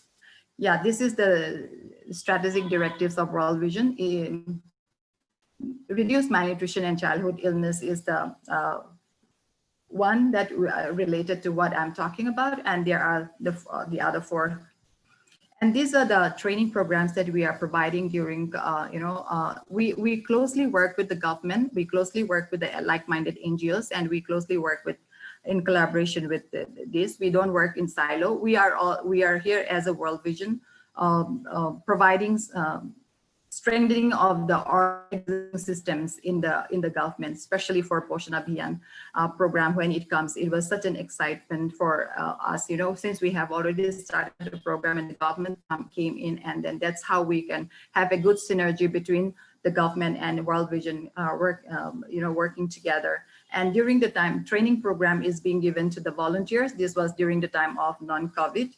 And this is an adolescent cell where we are the vicious cycles to break. This is where the adolescent girls are also being given an awareness program. And we have a module where we are teaching them on menstrual hygiene, healthy eating, and also importance of IFA tablets and all of that. And here we are introducing to promote the nutrition of the child and to the children and also to the community and pregnant women. We are promoting Kitchen Garden. This is a training program. And here you can see these are the Kitchen Garden, which was, the training was given in some of them in the month of February, some of them was in January.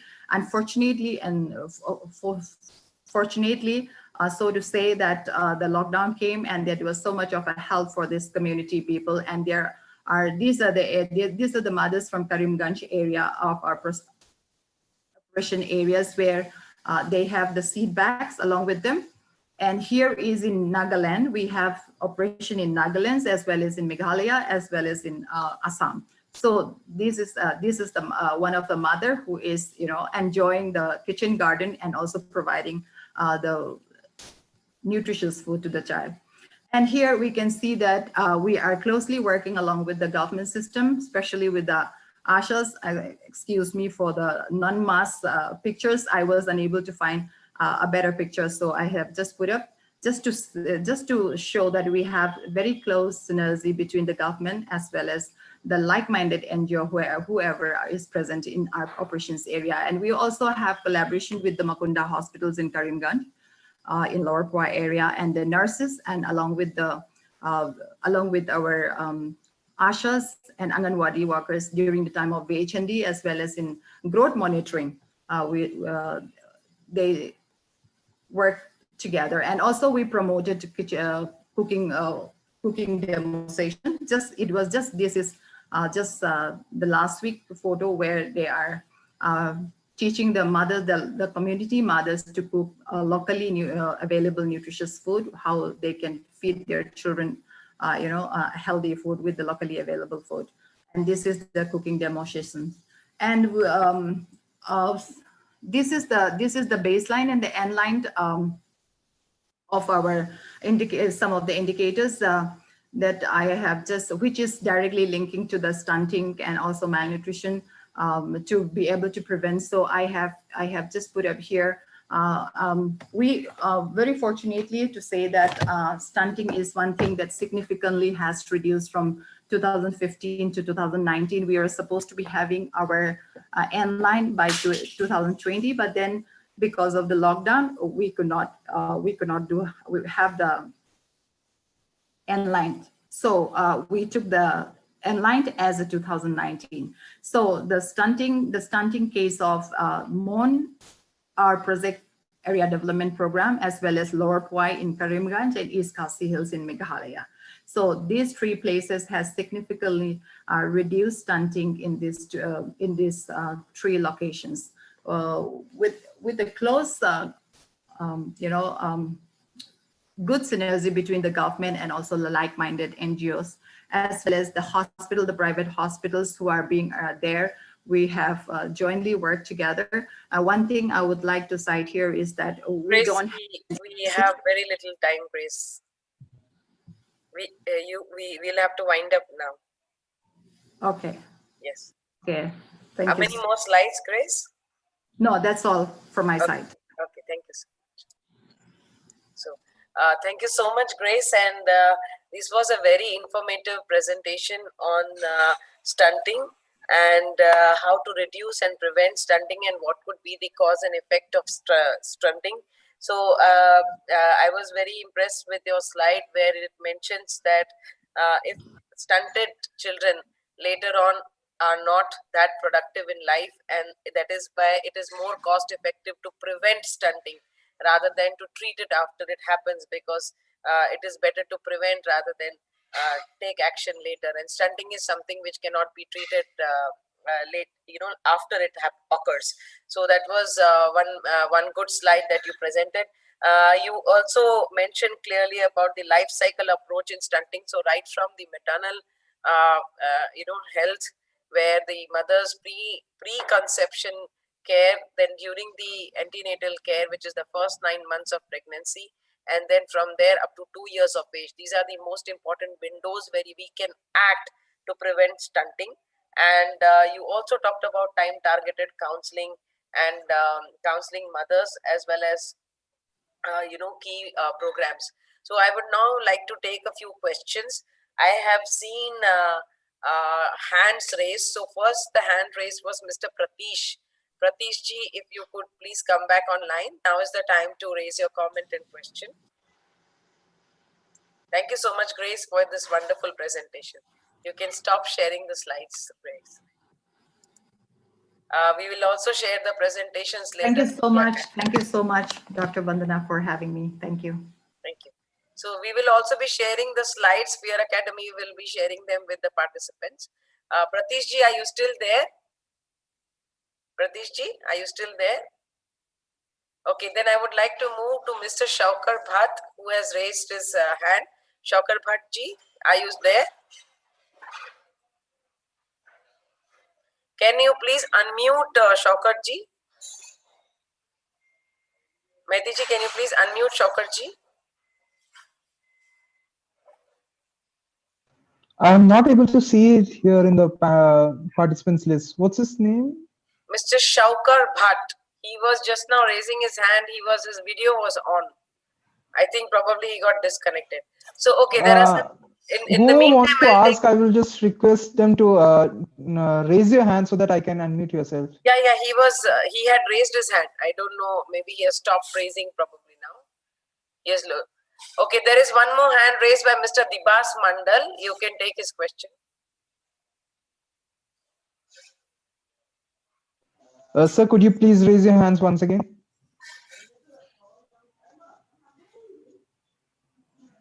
Okay, what I'll do is by the time we can get the participants to raise their hand and speak out their questions, there is a question in the chat box about disabilities and how do we work with children on disabilities.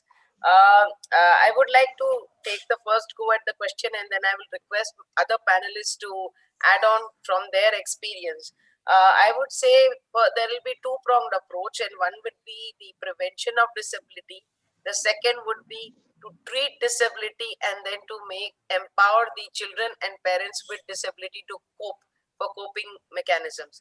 And the major approach here would also be to sensitize the society and the community, as well as the schools, the workplaces, where there needs to be disability sensitive workplace or differently. Thank you, Dr. Vandana, for the incredible and effective moderation of this. Hello. Yeah, can you? I'm addressing one question, so I'll take your comment later.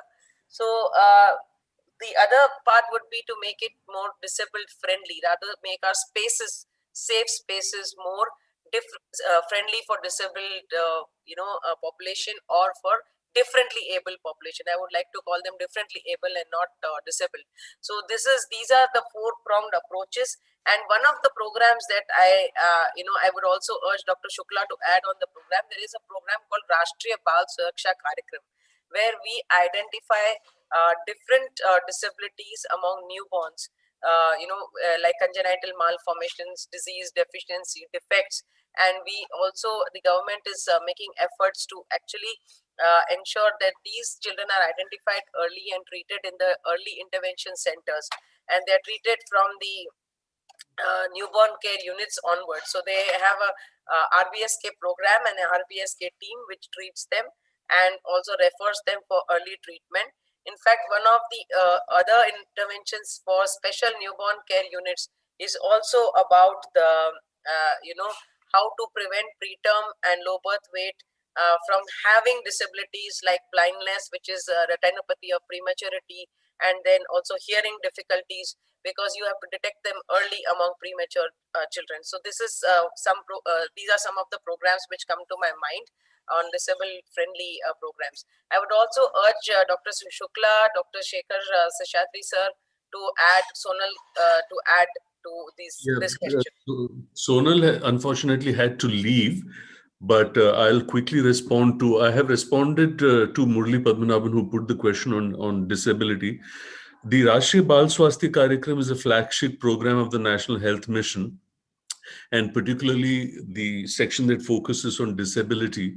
And since we have worked with them extensively, we've put together a whole set of material that looks at stimulation. And in fact, the website that I have put, nimhanschildproject.in, if you go to interventions and go to 0 to 6 in early intervention, all the flip charts which field service providers can use with parents, or which can be digitally transmitted to families, are available. Related to this, Naji, there was a question from someone who's that with COVID and online, whether in the context of disability or otherwise, how do we really reach people who do not have have a little or less access.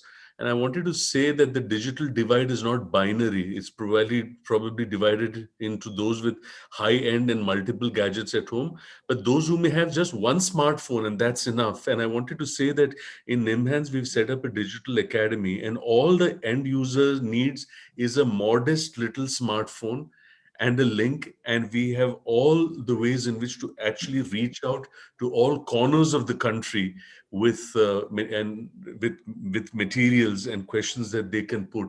And this is the kind of public child mental health program, including those focusing on disability, that we want to initiate through this interventions. Over to you, Dr. Vandana. Thank you, sir. Dr. Shukla, you would like to add to the comment? Yeah, sure.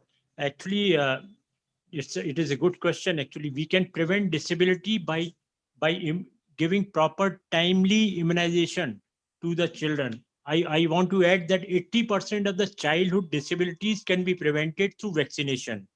You can ask me why, how? Polio counts 50%, which is all over. 2014, it is eradicated. Other disability in children can be curtailed through immunization of MR, measles and rubella. Rubella is a condition which is a congenital disability, occurs right from physically to the congenital heart.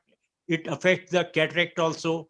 And if we give timely vaccination, MR, measles, at 9 months and repeat at 16 to 24 months, we are sure that that child is going to be prevented for lifelong. So measles, how it creates disability. The virus attacks the cornea. If eye specialist is not contacted by the parents, the child may end up into blindness. The virus attacks then epithelium of ear, otitis media occurs, and if it is not treated well, he can be a deaf. And likewise, the child may go to meningitis and encephalitis, which again causes disability, rigidity in the body. So such type of disabilities can be prevented by timely vaccination. As Dr. Vandana said very rightly, in government setup, we have started 4D. This is called 4D. Right from birth, we record our pediatricians of SNCU, sick newborn care unit. They attend at the labor room itself. They make a registration of all those child born with congenital heart or some anomalies, and they are followed it up.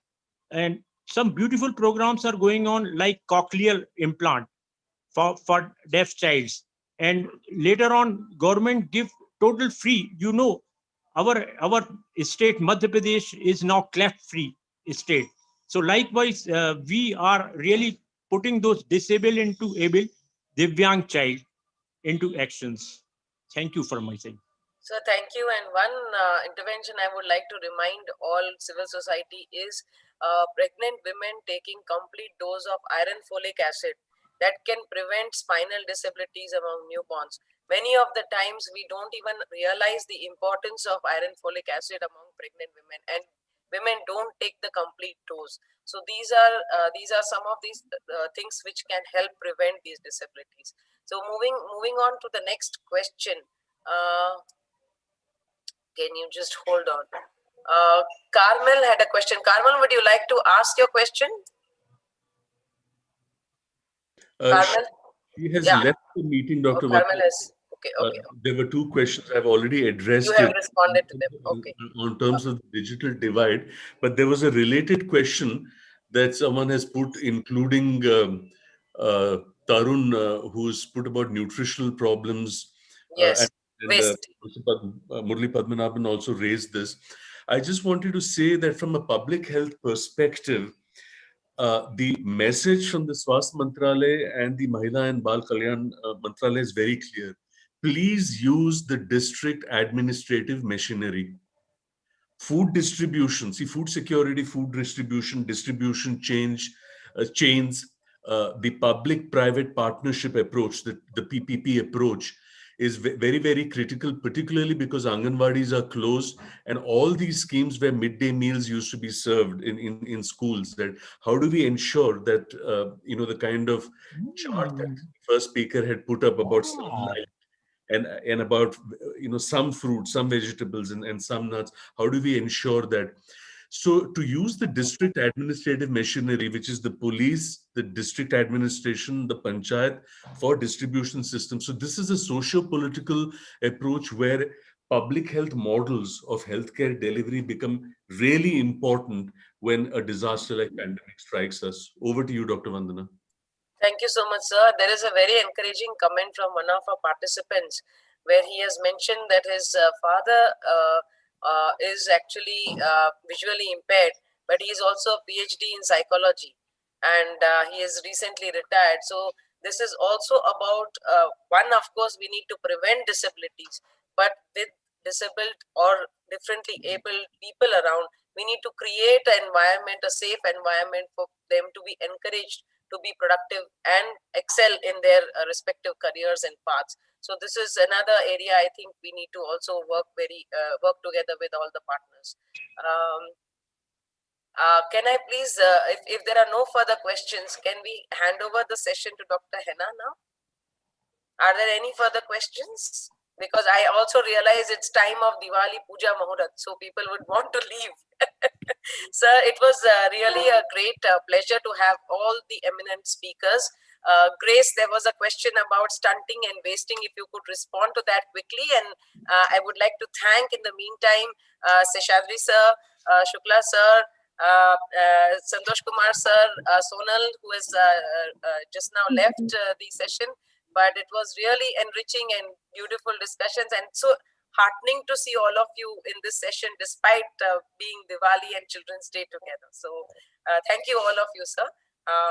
Pleasure. Grace, would you like to respond to the question on stunting and wasting? Yes, wasting is equally damaging and more threatening. How does that address wasting? Yes, wasting is acute malnutrition where it could be because of the food insecurity or diseases. So how do we address here is that we are to mitigate wasting and to mitigate the diseases. We have awareness program to the community people based on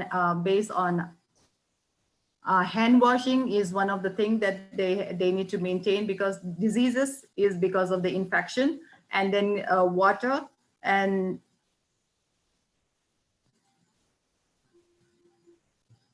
also security. Because of this problem, because of this food insecurity, how we have addressed was we provided a food basket to the community children, and also to the family of the malnourished children, especially SAM children. So this is how, as we promote so much of hand washing, and we promote a lot of. Thank you so much, Grace. So Grace, thank you so much. And Pallavi, I see your hand raised, so this will be the last and final question or comment. Pallavi, can you please unmute Pallavi Adiga's mic? Yeah, hello. Yeah, good evening. My question is, we are working with intellectually disabled children, and because of COVID-19, especially autistic kids are stuck inside the room, and parents are not able to manage with their behavioral issue. We are trying to train the parents, but it's a big deal. I need some expert suggestion on it. Very quickly, Pallaviji, let me respond.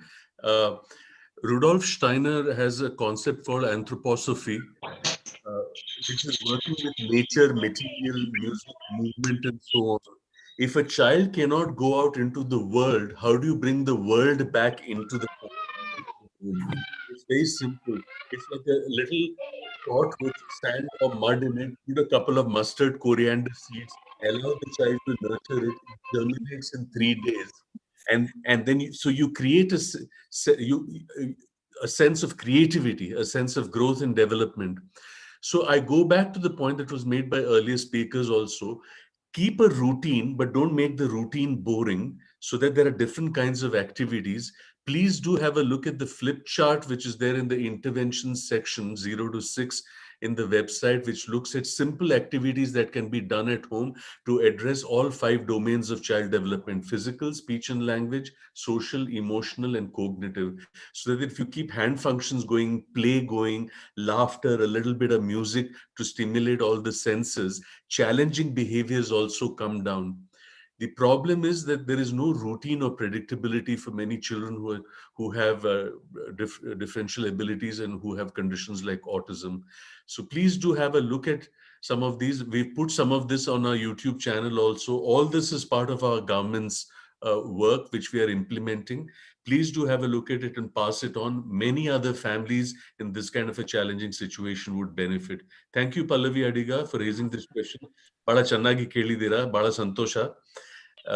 Dhanyawad, sir. Thank you. Diwali habbatu shubhashayagalu. Over to you, Vandana.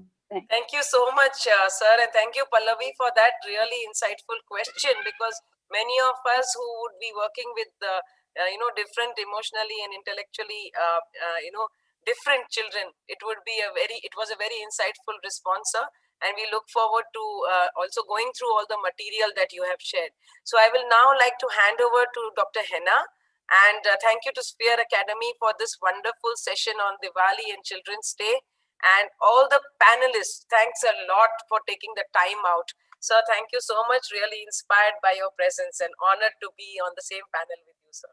And my husband, Debashish, has some work going on with you. So he says hi and happy Diwali to you, sir. Thank you, sir.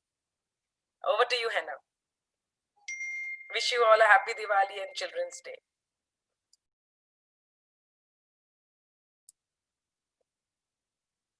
Henna?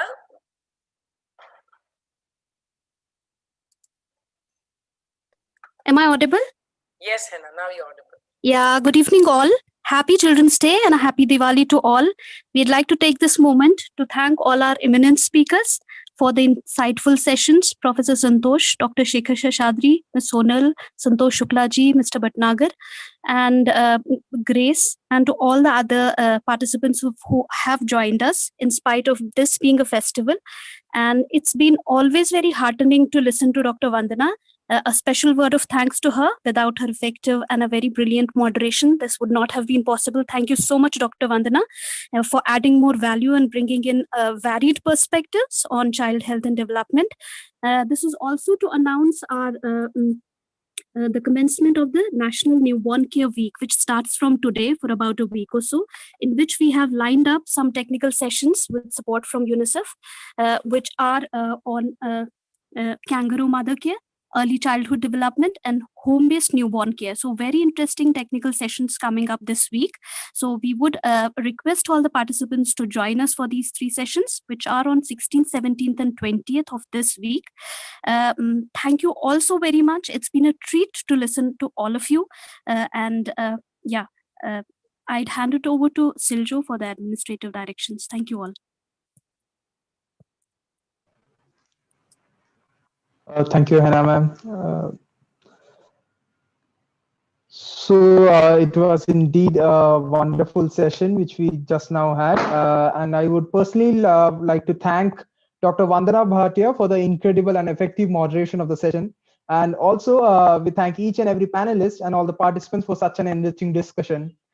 So before we end the session, I would like to mention a few administrative directions.